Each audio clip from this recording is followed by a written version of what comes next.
না দেখা যায় না তো। আপনার কি জেট ল্যাগের রিকভারি হচ্ছে না? না, জেট ল্যাগের সমস্যা হচ্ছে না, আমার সমস্যা হচ্ছে পেইন। ওই যে দাঁড়াই দাঁড়ায় দাঁড়ায় মানে এই কয়েকদিনে মিলিয়ে গতকালকেও তো জিপের থেকে বাসে একটু ইজি হয়, দাঁড়িয়ে জিপিতে বসে মানে 3 দিনে 8 আওয়ার্স আমি হাঁট করেছি।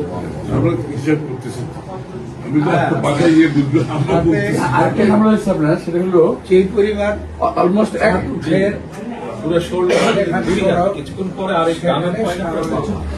এক পায়ে উঁচা নিচে ছিল না, এক পায়ে উঁচা নিচে, তাতে হয়েছে কি আমার হ্যাঁ হাঁটুতে দেখলাম ব্যথা। এটা আমি ফিল করছি বলে যে এক পায়ে তো মানে হাঁটুতে ব্যথা, হাঁটুতে পরে ব্যথা করছে। যাক, এগুলো ঠিক হয়ে যাবে।